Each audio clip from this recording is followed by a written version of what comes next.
प्यारे बच्चों, आज हम इलेक्ट्रिसिटी के कंसेप्ट्स को समझेंगे। जो इम्पोर्टेंट की टर्म्स हैं, जो कि एग्ज़ाम के पर्सपेक्टिव से भी बहुत इम्पोर्टेंट है, हम उनको डिस्कस करेंगे। ये जो आप एक सर्किट देख रहे हैं, ये इलेक्ट्रिक सर्किट है, जिसमें डिफरेंट कंपोनेंट्स हैं। जैसे कि यहाँ पर ये सेल लगाया गया है, जिसको हम कई बार बैटरी भी बोलते हैं। वैसे बैटरी कॉम्बिनेशन ऑफ सेल्स होती है, पर बुक्स में ये वर्ड को इंटरचेंजेबली यूज़ किया गया है। सेल और बैटरी आप कोई भी वर्ड यूज़ कर सकते हैं इसके लिए। यहाँ पर ये बल्ब है, यहाँ पर एक की लगाई गई है, की।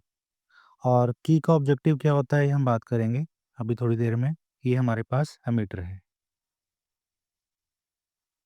सबसे पहले हम सेल के बारे में बात करेंगे।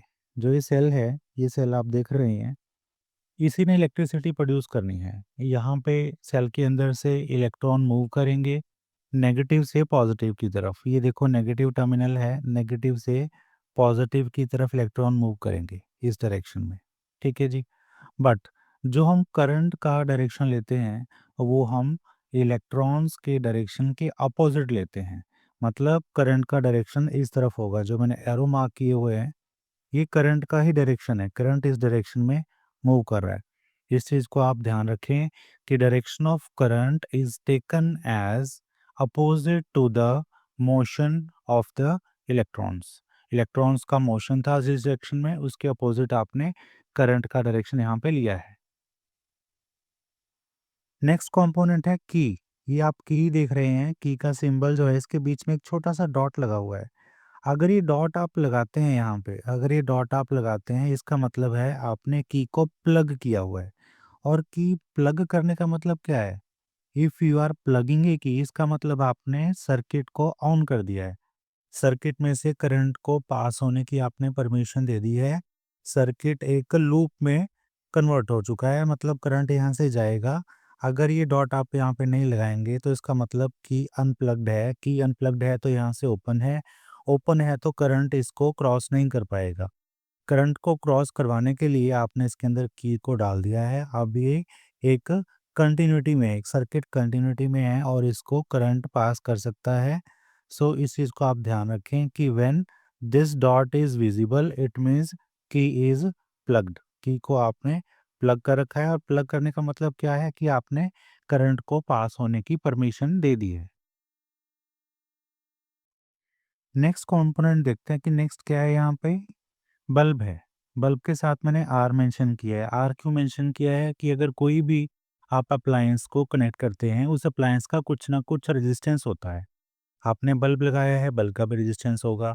आप हीटर लगाएंगे, गीज़र लगाएंगे, जो भी आप लगाते हैं, तो उसका कुछ ना कुछ रेजिस्टेंस होता है। तो आपने यहाँ पे एक बल्ब को कनेक्ट किया है। ठीक है, बल्ब को कनेक्ट करने का पर्पज़ यहाँ पे ये था कि जब यहाँ से करंट फ्लो करेगा, तो वो बल्ब को ग्लो करेगा। बल्ब ग्लो करेगा और करंट यहाँ से वापस नेगेटिव की तरफ आएगा। ठीक है जी। तो दिस इज़ बल्ब। उसके बाद यहाँ पर एक एमीटर हमने लगाया हुआ है। एमीटर का पर्पज़ क्या होता है? करंट को मेज़र करना।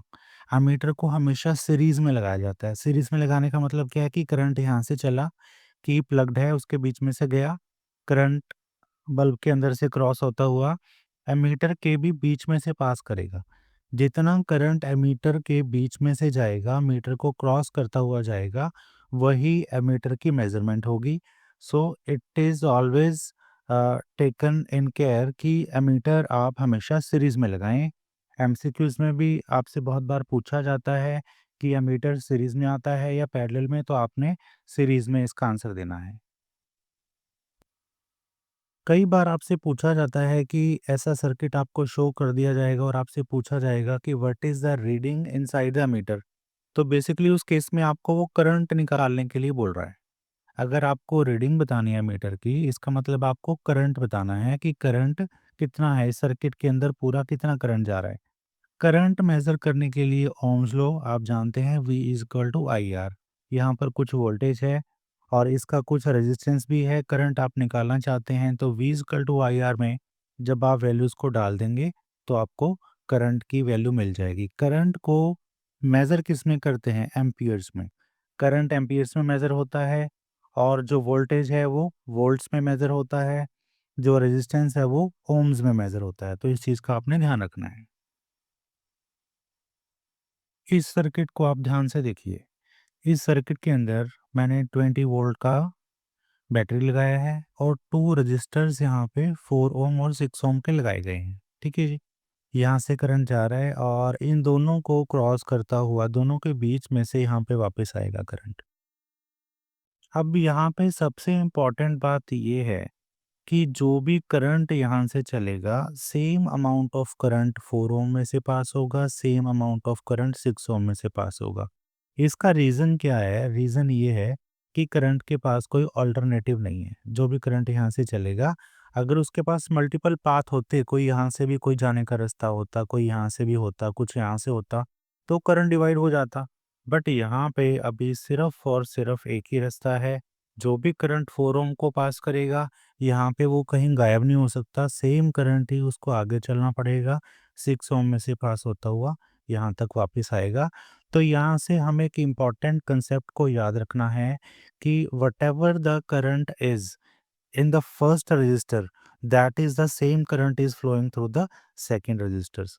मतलब यहाँ पे थर्ड होता है या जितने भी रजिस्टर होते हैं, अगर वो सीरीज़ में लगे हुए हैं, तो सभी में से सेम करंट को फॉलो आपने करवाना है। ठीक है जी? इस सर्किट के बेस पे हम इसकी कैलकुलेशन करते हैं। अब आप देख रहे हो कि वोल्टेज मैंने इसमें 20 वोल्ट लगाया था। जो रजिस्टर्स थे वो एक 4 ओम का था और एक 6 ओम का था, मतलब टोटल हो गया 10 ओम। तो 10 ओम यहाँ पे रेजिस्टेंस की वैल्यू डाल दी। करंट आपको मेज़र करना है, तो करंट आपके पास कितना आ गया? 2 एम्पीयर आ गया। तो इट मीन्स जो हमने ये सर्किट बनाया है, इसमें से जो करंट फ्लो हो रहा है यहाँ पे, वो 2 एम्पीयर है। 2 एम्पीयर ही यहाँ से फ्लो होगा, 4 ओम में से 2 एम्पीयर ही 6 ओम में से फ्लो होगा।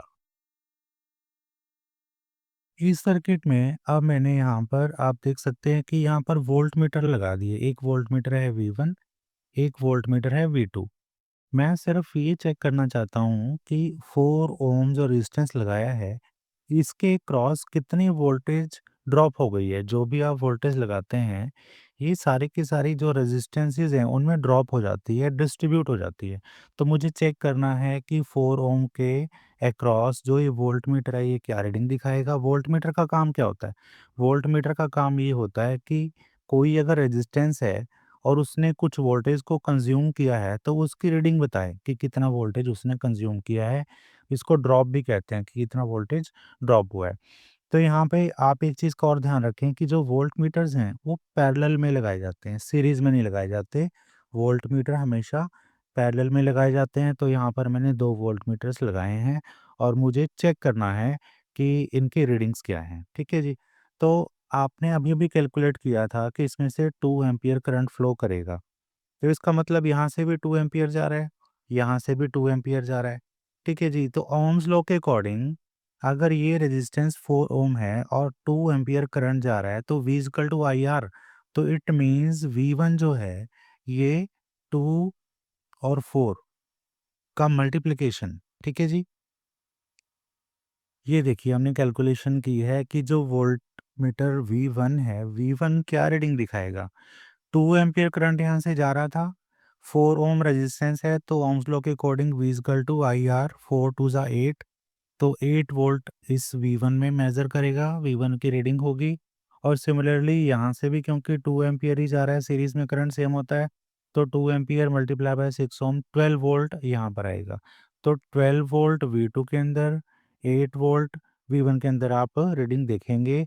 और हम ये नोटिस कर सकते हैं कि 8 प्लस 12, 20 वोल्ट जो था, वो पूरा कंज्यूम हो गया, पूरा ड्रॉप हो गया इन 2 रजिस्टर्स के क्रॉस, और जो 20 वोल्ट की आपने बैटरी को लगाया था। ठीक है जी? So this is important concept. इसमें बच्चे ये मिस्टेक करते हैं कैलकुलेशन में कि सपोज़ आपसे पूछा जाता है कि यहाँ पे क्या करंट है, यहाँ पे क्या करंट है, तो पहले तो आप इंडिविजुअल ले लेते हो कई बार रजिस्टर्स। ऐसा नहीं करना। करंट चाहे 4 ओम में से पूछा आपसे, चाहे 6 ओम में से पूछ रहा है, तो हमेशा आपने सीरीज़ वाले रेजिस्टेंसेस को पहले ऐड करना है और फिर वोल्टेज के साथ V equal to I R लगाना है, जैसा हम पहले कर चुके हैं 2 एम्पीयर करंट निकालने के लिए। ठीक है? उसके बाद अगर वोल्टमीटर की रीडिंग आपसे पूछता है, तो जैसा हमने आज कैलकुलेट करके यहाँ पे देखा है कि करंट तो सेम था, बट क्योंकि दोनों का रेजिस्टेंस अलग-अलग था, तो उसके अकॉर्डिंग उसका अपना-अपना V इक्वल टू IR लगेगा। I दोनों का सेम था, R दोनों का इंडिविजुअल है, तो 2 मल्टीप्लाई बाय 6 12 वोल्ट V2 की रीडिंग होगी और 2 मल्टीप्लाई बाय 4 8 वोल्ट V1 की रीडिंग होगी। So this is how do we measure voltage drop across resistors which are connected in series। अब आप इस अरेंजमेंट को ध्यान से देखिए। ये हमने 2 रेजिस्टर्स यूज किए हैं जो कि पैरेलल में हैं। कैसे पता चलता है हमें कि कोई रेजिस्टर्स पैरेलल में है या सीरीज में है? इस चीज को चेक करने के लिए आप एक सिंपल चेक लगा सकते हैं। देखो, करंट हम पॉजिटिव टू नेगेटिव लेते हैं तो करंट यहाँ से चलेगा, इधर से करंट जा रहा है। अब इस पॉइंट पे करंट के पास दो रास्ते हैं, या तो वो उस तरफ चला जाए या इस तरफ चला जाए, पर करंट दोनों डायरेक्शन में जाएगा, किसी में कम जाएगा, किसी में ज़्यादा जाएगा। तो करंट यहाँ से जाएगा, उधर भी जा रहा है, इधर भी जा रहा है। तो जिस पॉइंट से करंट डिवाइड हो गया और जिस पॉइंट तक करंट मीट करेगा दोबारा, ये ठीक है, तो ये वाला पार्ट इतने वाला पार्ट इस वाले पार्ट के पैरेलल में है। ठीक है जी, मतलब ये ब्रांच बन गई, करंट यहाँ से गया, यहाँ पे रुक के उसने देखा दो रास्ते हैं, एक रास्ता ये है, एक रास्ता ये है। तो जो रास्ते होते हैं एक और एक, ये दो, तो ये दोनों रास्ते आपस में पैरेलल हैं। तो यहाँ पे अगर आप ध्यान से देखेंगे, आपने इसकी शेप पे नहीं जाना कि यहाँ पर ये ऐसे एजेस बना रखे हैं, ये गोल भी हो सकता है कि आप तो आपको ऐसे गोल शेप में दे दे। ठीक है, तो it does not matter, shape does not matter. बस आपको ये देखना है कि करंट डिवाइड कहाँ होता है। करंट यहाँ पे इस पॉइंट से जाके डिवाइड होना शुरू हो गया, तो मतलब इसी पॉइंट से आपकी पैरेलल ब्रांचेस शुरू हो गई, और जब तक मर्ज नहीं होंगी तो वो पैरेलल ही रहेंगी। ये रास्ता यहाँ तक जा रहा है और ये दूसरा रास्ता इस रास्ते से यहाँ पर आकर मर्ज होता है, तो मतलब ये वाला रास्ता इस वाले रास्ते के पैरेलल है। तो 10 ओम्स था इस वाले रास्ते में, 20 ओम था उस वाले रास्ते में, तो ये दोनों रजिस्टर आपस में एक दूसरे से पैरेलल हैं। और इनको कैलकुलेट करने के लिए कि नेट रेजिस्टेंस वैल्यू क्या है, इनको कैलकुलेट करने के लिए एक स्पेशल फार्मूला है जो हम अभी देखेंगे। ये देखिए, जो 10 ओम्स एंड 20 ओम्स के रजिस्टर्स थे जो पैरेलल में थे, उनको कैलकुलेट करने का फॉर्मूला ये है, 1/RP। यहाँ पर RP क्या है? RP टोटल रेजिस्टेंस जो लास्ट में बनेगा उसके लिए है। फॉर्मूला है कि आपने पहले उसको डिनोमिनेटर में रखना है। 1/RP is equal to 1/10 plus 1/20, क्योंकि 10 और 20 को आपने पैरेलल में लगाया हुआ है। तो इसके अकॉर्डिंग आगे सिंपल मैथमेटिक्स है, आपने एलसीएम ले लिया, ठीक है जी, 3/20 आ गया, फिर आपने रेसिप्रोकल किया तो आपके पास आरपी की वैल्यू 20/3 ओम्स आ गई। मतलब अगर आपसे कोई पूछता है, क्वेश्चन में ये पूछता है कि 10 ओम्स और 20 ओम्स अगर पैरेलल में लगा रखे हैं तो उनका टोटल रेजिस्टेंस क्या है, तो आपका आंसर ये बनेगा कि टोटल रेजिस्टेंस 20/3 ओम्स है। ठीक है जी, अब हमने टोटल करंट भी निकाल लिया आई। टोटल करंट के लिए हमने टोटल वोल्टेज जो 30 लगाई थी डिवाइडेड बाय टोटल रेजिस्टेंस जो 20/3 था वो रखा, V equal to I R का सिंपल फॉर्मूला लगाया है। ठीक है जी, कैलकुलेशन के बाद आपको 9/2 एम्पियर करंट मिल गया। ठीक है, तो आपका जो आई है, ये आई की वैल्यू 9/2 एम्पियर्स आपके पास आ चुकी है। बट अभी भी आपको ये नहीं पता कि I1 कितना है और I2 कितना है। ठीक है जी, बट आपको टोटल पता चल गया। जब आप टोटल रेजिस्टेंस की हेल्प से करंट निकालेंगे तो आपको टोटल करंट मिलेगा। अगर आप इंडिविजुअल रेजिस्टेंसेस की हेल्प से करंट निकालेंगे तो आपको इंडिविजुअल करंट मिलेगा। पर एक बात ज़रूर होगी कि जो ये टोटल करंट है, ये इन दोनों करंट का सम होगा, क्योंकि यहाँ पे आके करंट मर्ज हो रहा है। पहले यहाँ स्प्लिट हुआ था, यहाँ पे आके वही सेम करंट मर्ज हो गया, तो ऐसा नहीं हो सकता कि करंट कहीं गायब हो जाएगा। I will be equal to I1 plus I2। ठीक है, अभी आपने I निकाल लिया, टोटल करंट आपको पता चल रहा है कि 9/2 एम्पियर है।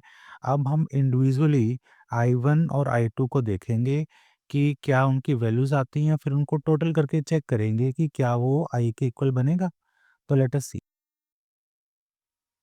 ये देखिए, जब आपने टोटल करंट को निकाला तो आपने total voltage upon total resistance डाला और आपको 9/2 एम्पियर मिला जो हम चेक कर चुके हैं। अब आपने I1 निकाला, I1 के लिए वो जो 30 वोल्ट है, ठीक है, वो टोटल ही आप लेंगे, आप उसमें से कोई पार्ट नहीं लेंगे क्योंकि हम चेक करते हैं। देखो ये जो 30 वोल्ट था, 30 वोल्ट के दो एंड्स हैं, पॉजिटिव नेगेटिव। पॉजिटिव वाला सीधा 10 के साथ कनेक्टेड है, नेगेटिव वाला 10 के साथ कनेक्टेड है, मतलब इस रेजिस्टेंस को पूरी की पूरी 30 वोल्ट मिल रही है। ये वाले रेजिस्टेंस के अगर हम एंड्स देखते हैं, ये वाला एंड भी सीधा पॉजिटिव से कनेक्ट है, ये वाला एंड सीधा नेगेटिव से कनेक्ट है। तो मतलब ये एक ऐसी अरेंजमेंट है जिसमें 10 ओम को भी पूरा 30 वोल्ट मिलेगा, 20 ओम को भी पूरा 30 वोल्ट मिलेगा। तभी हम ऐसा बोलते हैं कि अगर आपने इक्वल वोल्टेज लगानी है डिफरेंट रजिस्टर्स में या डिफरेंट अप्लायंसेस में, तो आप उनको पैरेलल में लगाइए। और अगर आपको इक्वल करंट देना है डिफरेंट अप्लायंसेस को, तो आप उनको सीरीज में लगाइए। ठीक है जी। तो फिलहाल हम कैलकुलेशन चेक करते हैं जी। कैलकुलेशन देखो यहाँ पे, क्योंकि 30 वोल्ट कंप्लीट मिल गया R1 को भी R2 को भी, तो ओम्स लॉ के अकॉर्डिंग 30/20 3/2 एम्पियर I1 आता है, 30/10 तो 3 एम्पियर आपके पास I2 आता है। अगर आप चेक करेंगे इनका टोटल 3 प्लस 3/2 मतलब ये अगेन 9/2 बनेगा। आप चेक करके देख लेना, इनका एलसीएम आप लेके देख लेना। ये 3 है, ये 1.5 है, तो 4.5 हो गया। और यहाँ से 9/2 भी 4.5 ही आता है। तो I is equal to I1 plus I2, ये प्रूव हो चुका है। ठीक है जी। बस बात इतनी थी कि यहाँ पे अगर आपने टोटल रेजिस्टेंस लिया तो आपको टोटल करंट मिल गया पैरेलल में। अगर आपने पैरेलल के इंडिविजुअल रेजिस्टेंस की हेल्प से करंट निकाला तो आपको इंडिविजुअल करंट मिल गया। और यहाँ से आप ये चीज़ प्रूव कर चुके हैं कि total current I is equal to the both the current जो पैरेलल में लगा रखे थे, that is I1 and I2। तो I is equal to I1 plus I2, ये हमारी पैरेलल अरेंजमेंट का करंट था। तो प्यारे बच्चों, आज के इस वीडियो में हम इतना ही डिस्कस करेंगे क्योंकि ये बहुत ही इम्पोर्टेंट कंसेप्ट्स हैं। इनको आप बार-बार सुनें और कॉपी पेन लेके करके भी देखें, क्योंकि आगे के जो कंसेप्ट्स हैं वो थोड़े टफ हैं और वो आपको तभी समझ आएँगे अगर आपको ये बेसिक कंसेप्ट्स पहले आते हैं। ठीक है जी? Okay, thank you very much. अगर आपको ये वीडियो अच्छा लगा है तो आप इनको अपने फ्रेंड्स के साथ भी शेयर करें ताकि उनका भी कंसेप्ट स्ट्रॉन्ग हो और उनके भी स्कोर अच्छे रहें। Thank you very much.